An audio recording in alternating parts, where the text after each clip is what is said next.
لبیک لبیک یا رسول اللہ لبیک لبیک لبیک یا رسول اللہ لبیک لبیک لبیک یا رسول اللہ. پہلا سوال یہ آیا ہے کہ رات میں بچے نے پیشاب کر دیا بستر پر، تو کیا ناپاک بستر پر سونے سے غسل فرض ہو جاتا ہے؟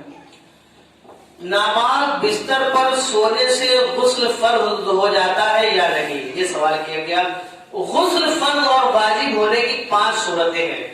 اللہ تعالیٰ حق بات کہنے میں شرم نہیں فرماتا. 5 چیزوں سے غسل فرض ہوتا ہے. پہلا، عورت کو حیض آیا، پیریڈ آیا، اس کے بند ہونے پر غسل کرنا واجب ہے. بچے کی پیدائش کے بعد جو بلیڈنگ ہوتی ہے، خون آتا ہے، وہ بند ہونے کے بعد غسل کرنا واجب ہے. 2 چیزیں ہو گئی. تیسرا، رات میں احتلام ہو گیا مرد کو یا عورت کو، تب غسل واجب ہو گیا. ٹھیک ہے، میاں بیوی آپس میں ملے ہم بستری کی، تو اس پر دونوں پر غسل فرض ہو گیا. اور 5ویں صورت یہ، بندے نے جان بوجھ کر گناہ کے ذریعے سے اپنے جسم سے منی کو خارج کر دیا تو غسل فرض ہو جاتا ہے. یہ 5 صورتیں ہیں غسل فرض اور واجب ہونے کے. اس کے علاوہ غسل کرنا ضروری نہیں ہوتا، بلکہ بچے نے پیشاب کیا، کپڑے پر کیا یا بستر گیلا تھا اس پر ہم لیٹ گئے، تو ہمارے کپڑے پر جو گندگی لگی ہے اس گندگی کو دور کرنا ہے. اگر ہمارے جسم میں پیر پہ لگ گئی ہے تو صرف پیر دھو لے، نہانے کی ضرورت نہیں ہے.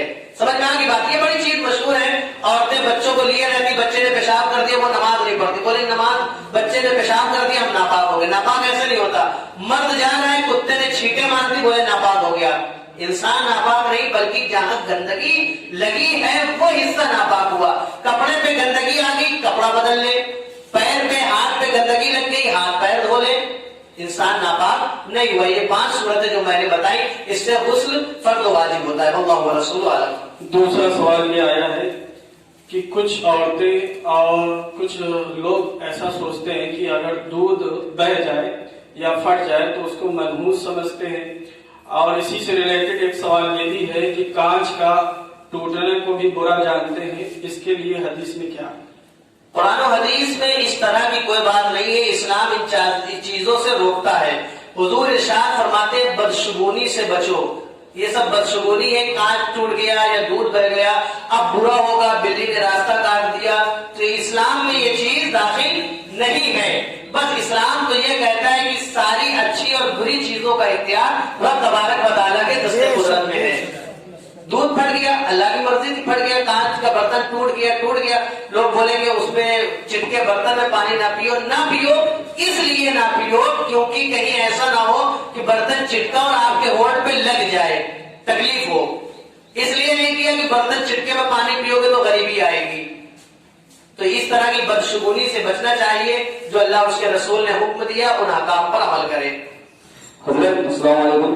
وعلیکم السلام. سوال یہ ہے کہ عوام میں یہ مشہور ہے کہ اگر وضو بنا لیا تو اس کے بعد اگر منہ سے گالی وغیرہ نکل گئی یا کسی ننگے بچے کو دیکھ لیا تو وضو ٹوٹ جاتا ہے. اس پر اس میں وضو جو ٹوٹتا ہے وہ بھی سن لے.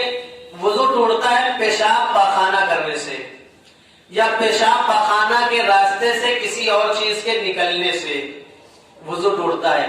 باقی چیزوں سے وضو نہیں ٹوٹتا. ننگے بچے کو دیکھ لیا تو وضو نہیں ٹوٹا. ہاں وضو کر لیا تھا لیکن گالی بک دی یا بری بات کر دی تو یہ مکروہ ہے. کلی آپ کر لیں، وضو کرنے کی ضرورت نہیں ہے. وضو جو ٹوٹا میں نے بتایا کہ آپ پیشاب پاخانہ کیا یا پیشاب پاخانے کے راستے سے کسی اور چیز کا نکلنا، اس سے وضو ٹوٹتا ہے.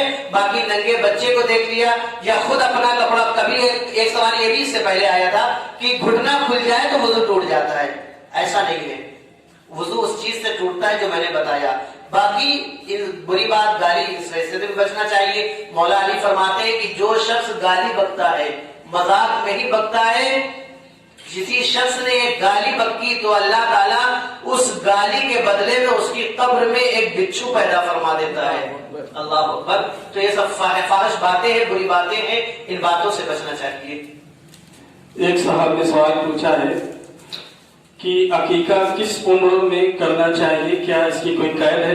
اور دوسری بات یہ ہے کہ عقیقے کے دوران بچے کے یا بچی کے بال کاٹ کے اس کا صدقہ کیا جاتا ہے بطور چاندی یا دیگر، تو اس پر روشنی فرمائیں۔ عقیقہ کرنے کا جو حکم آیا جسے پاک میں حضور نے فرمایا کہ عقیقہ 7ویں دن کرنا یہ سنت ہے۔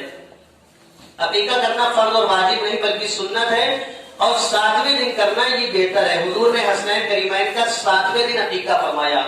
اب کوئی شخص 7ویں دن نہیں کر پایا تو اب وہ پوری زندگی میں جب چاہے کر لے۔ یہ تو ایک بچے کی پیدائش میں رب تبارک و تعالیٰ کے شکرانے میں جانور ذبح کیا جاتا ہے، یہ رب کا شکر ادا کیا جاتا ہے۔ تو سنت یہ ہے 7ویں دن کر دیں، اگر نہیں 7ویں دن توفیق ہوئی تو پوری زندگی میں آپ کر سکتے ہیں۔ بہتر یہ ہے کہ 7ویں دن عقیقہ کریں اور بچے کا نام بھی 7ویں دن رکھیں۔ دوسری بات یہ کہ جو چاندی صدقہ کرنے کا حکم آیا، حضور علیہ الصلوۃ والسلام نے اپنے نواسے امام حسن امام حسین رضی اللہ تعالیٰ عنہما کا عقیقہ فرمایا، پھر اس کے بعد بال ترشوائے اور ان بالوں کے برابر چاندی صدقہ کی۔ یہ ایک سنت ہے، بہتر طریقہ ہے کہ ایسا کریں، لیکن اب کوئی بڑا ہو گیا تب وہ بال کیسے کٹوائے، یا بچی ہے بڑی ہوگی تو بال کیا کریں، تو ان بالوں کے حساب سے آپ اندازہ لگا لیں کہ کتنی رقم بن رہی ہے، کتنی رقم کسی غریب کو آپ دے دیں، اللہ تعالیٰ آپ کو اجر عظیم عطا فرمائے گا۔ حضرت ایک سوال اور ہے کہ کچھ لوگ نفل نماز جو پڑھتے ہیں وہ بیٹھ کر پڑھتے ہیں، جب ان سے کہو کہ کھڑے ہو کر پڑھو تو کہتے ہیں کہ یہ تو صرف نفل نماز ہے۔ اور دوسرا سوال اسی میں یہ ہے کہ نفل نماز اگر کوئی پچھلی نماز چھوٹی ہے اس کو پورا نہ کر کے نفل نماز پڑھیں گے تو کیا اس کا ثواب ملے گا؟ نفل نماز بیٹھ کر پڑھ سکتے ہیں، کوئی حرج نہیں، لیکن اگر کھڑے ہو کر پڑھیں گے تو اللہ تعالیٰ ڈبل ثواب عطا فرمائے گا۔ بیٹھ کر پڑھ سکتے ہیں، نماز ہو جائے گی، لیکن اگر یہ جو سوال میں کہا گیا ہے کہ تو نفل نماز ہے، اس نے تو نماز کو کب تک جانا، تو یہ بہت بڑی بات ہو گئی۔ نفل نماز ہو، سنت نماز ہو، اللہ کا ذکر ہے، اللہ کا ذکر جتنے بھی یہ سب بڑے ہیں بیٹھ کر پڑھ سکتا ہے، کھڑے ہو کر پڑھے تو اللہ تعالیٰ اسے زیادہ ثواب عطا فرمائے گا۔ اور دوسرا سوال کیا تھا؟ پچھلی نماز چھوٹی ہو تو بہتر نہیں بلکہ یہی صحیح ہے کہ نفل نہ پڑھ کر قضائے عمری پڑھے، جو اس کی نمازیں چھوٹی ہوئی ہیں۔ حضور ارشاد فرماتے ہیں جس کے ذمے پہ فرض نماز باقی ہے اور وہ نفل نماز پڑھے تو اس کی مثال ایسی ہے جیسے کوئی عورت اپنے پیٹ میں 9 مہینہ بچے کو رکھے اور جب بچہ پیدا ہو تو مردہ۔ اللہ اکبر، سمجھ گئے نا آپ بات، کہ اس نے مشقتیں اٹھائیں، تکلیفیں اٹھائیں، پریشانی اٹھائیں، لیکن نتیجہ کچھ نہیں، بچے کا انتقال ہو گیا۔ تو فرض نماز چھوڑ کر نفل نماز پڑھنے والوں کی مثال ایسی ہی ہے۔ تو جس کے ذمے پر فرض نمازیں باقی ہیں جتنی بھی سال کی ان کو پڑھے، تب ساتھ ساتھ نفل بھی پڑھے تو اللہ تبارک و تعالیٰ اس کے درجات کو بلند فرمائے گا۔ اب اس سے آپ یہ نہ سوچئے گا کہ ہمارے ذمے فرض باقی ہیں تو نفل پڑھ کر کیا فائدہ، بلکہ یہ ارادہ کیجئے، یہ عہد کیجئے کہ اب فرض نماز بھی ساتھ میں پڑھتے رہیں گے اور نفل جو پڑھ رہے ہیں وہ تو پڑھتے ہی رہیں گے۔ آخری سوال آیا ہے کہ موبائل میں کچھ لوگ قرآن پڑھتے ہیں تو کچھ لوگ ایسا سوچتے ہیں کہ موبائل میں قرآن نہیں پڑھنا چاہیے، تو کیا موبائل میں قرآن جو ایپ ہوتا ہے اسے پڑھ سکتے ہیں اور اس کے احکام کیا کیا، وضو کرنا ضروری ہے؟ موبائل میں جو قرآن پاک رہتا ہے یہ میموری کی شکل میں رہتا ہے نا، تو اب جب تک کہ موبائل میں قرآن پاک سامنے دکھ رہا ہے تب دکھ رہا ہے، لیکن اس کو بند کر دیا تو اب موبائل نظر نہیں آ رہا، تو رکھ سکتے ہیں، پڑھ سکتے ہیں، بالکل کوئی حرج نہیں۔ اور بغیر وضو چھونے سے مراد قرآن پاک جو اصل ہوتا ہے اس سے ہے، لیکن بہتر یہی ہے کہ وضو کر کے ہی قرآن پاک چھوا جائے اور پڑھا جائے، کیونکہ چاہے موبائل ہو یا وہ ہو اللہ تبارک و تعالیٰ کا کلام ہے، باوضو رہے۔ اور اگر قرآن پاک میں پڑھ رہے ہیں جو اصل کلام ہمارے سامنے ہو کتاب کی شکل میں، تو اس کو تو بغیر وضو کے چھو ہی نہیں سکتے۔ رب فرماتا ہے لا یمسہ الا المطہرون، بغیر وضو کے اسے نہ چھوو، واللہ اللہ کا او کما قال اللہ تعالی، ٹھیک ہے۔ باقی موبائل میں آپ لوگ اگر پڑھ رہے رکھ سکتے ہیں موبائل، اس میں کوئی حرج نہیں، لیکن بہتر یہ کہ وضو کر کے ہی پڑھے۔